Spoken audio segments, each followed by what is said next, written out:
All right, guys, this courtroom moment kicks off with immediate tension as the defendant tries to take control, claiming he's testifying while scrambling through his phone. The judge quickly shuts down his confusing claims, making it clear none of his arguments are making sense. As the case is formally called, you can already feel the imbalance. One side prepared, the other already struggling to stay coherent. Okay, you can have a seat. You can call your witness. Thanks, Your Honor. Plaintiff's call Eric Romano to the stand. Oh, if you can get their exhibits out of your way. May I approach? Yep, thank you. Okay. You can raise your right hand, sir. Do you solemnly swear or affirm testimony you're going to give us the truth and the whole truth under penalty of perjury? I do. Thank you. State your first and last name within spell both. Eric Romano, ERICROMANO. You can proceed now. Thank you, Your Honor. Mr. Romano, are you the owner of E3 Investments? I am. All right. And Mr. Romano, does E3 Investments own the property located at 113 in Lansing, Michigan? Yes. Okay. And what is your role at E3 Investments, Mr. Romano? I'm the owner, president, just me. And on September 22nd, 2023, did you enter into on behalf of E3 Investments, enter into a monthly rental agreement with Mr. Latin? Yes. Okay, may I approach? Right. Mr. Romano, I have placed in front of you what is entitled monthly rental agreement. Is that correct? Yes. Okay, and is that the lease that you executed with Mr. Latin? Yes, it is. Okay, and can you please tell me when the lease began and when it ended? Sorry. September 22nd, 2023, and it's a month-to-month lease. And when does the term of the lease begin each month, Mr. Romano? On the 25th. And when does the term of the lease end each month, Mr. Romano? From here, the plaintiff builds a clean, structured case. The property owner takes the stand and calmly confirms the lease agreement, dates, and terms. Everything is laid out step by step: monthly rent, lease duration, and conditions. There's no hesitation, no confusion, just clear documentation. In contrast to the earlier chaos, this part feels precise and controlled, strengthening the landlord's position significantly. On the 24th of the next month. Thank you. How much rent is due per term? $1,100. Okay, and does the lease call for late fees if rent's not paid within 7 days? Yes, it does. What is the late fee amount? $50. Okay, Mr. Romano, has Mr. Latin paid rent for the term August 25 through September 24? No.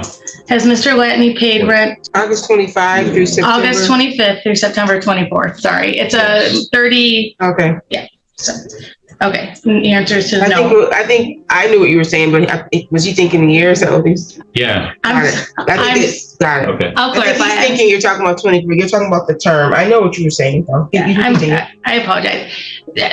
So Mr. Latin did not pay rent from August 25th, 2025 through September 24, 2025, correct? Correct. And has he paid rent for the term beginning September 25th, 2025 through October 24th, 2025? No, he has not. Okay. And has he paid rent for the term beginning October 25th, 2025 through November 24th, 2025? No, he has not. Has he paid rent for the term beginning November 25th, 2025 through December 24, 2025? No, he has not. Has he paid rent for the term beginning December 25, 2025 through January 24, 2026? The tension escalates as the questioning turns to missed payments. One by one, multiple rental periods are listed, and each time, the same answer: no payment. The repetition becomes powerful, almost overwhelming, as it establishes a clear pattern of non-payment. By the end of this stretch, it's no longer a dispute. It's a mounting record of consistent failure to pay rent. No, he has not. Has he paid rent for the term beginning January 25, 2026 through February 24, 2026? No, he has not. And has he paid rent for the term beginning February 25, 2026 through March 24, 2026? No, he has not. Okay. And has he paid rent for the term beginning March 25, 2026 and ending April 24, 2026? No, it's not. Mr. Romano, have you kept the premises in good habitable condition Yes, and good repair? yes. May I approach? May.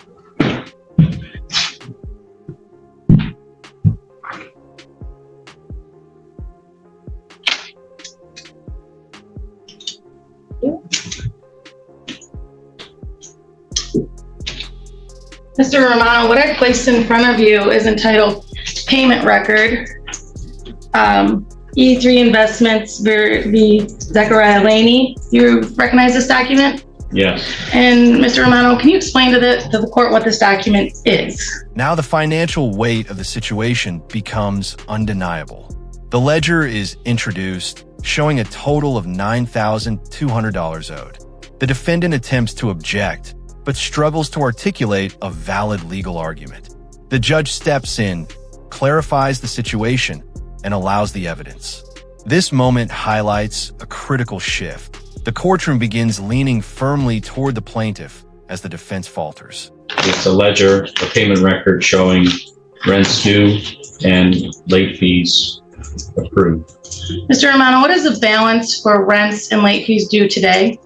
$9,200. And is that payment record a true and accurate reflection of what is due and owing under the lease with Mr. Latin? Yes. Objection. What's the objection to? Just not receiving this, and that amount is not encompassing the original complaint. You said not receiving the ledger? Yeah, I'm just not receiving this. Is this being submitted? I don't know. She not, I'm going to move to admit it as Okay. Exhibit 2. okay. Okay, the amounts asked upon are inconsequential because they don't encompass that which is encompassing the original complaint. You're saying that it's larger than the complaint? Yes, ma'am. You do understand that as the time progresses, the amount increases, correct? So you're saying that? Yeah, like, for example, if I No, I continue, understand the if I continue this until next month, May 1st, the amount's gonna grow.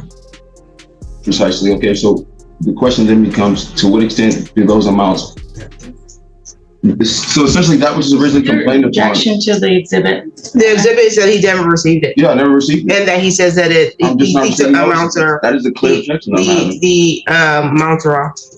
In the final stretch, the defendant attempts to regain control through questioning, but the effort feels scattered and ineffective.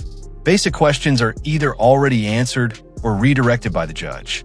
Even simple procedural points expose gaps in understanding. What started as confidence has now turned into visible disarray as the case slips further out of the defendant's hands. Like the video, subscribe to the channel, and we'll see you in the next video. Yeah. I'm going to respond and say that's not an objection. It's an exhibit that's going to be admitted, and if he wants to ask questions about it, he can do that when it's his Okay, turn. it's a copy of a ledger that you keep in the regular course of your business? Yes. Okay, objections overruled, it's admitted. And I'm sorry, I guess I need to retract. I would move to admit the lease as Exhibit 1. Then that's admitted. Thank you. All right, Mr. Romano, again, I'm sorry, just for clarification, how much is owed for rent and late fees as of today? $9,200. Okay, and Mr. Romano, does that ledger include any court costs in that $9,200? No. Okay.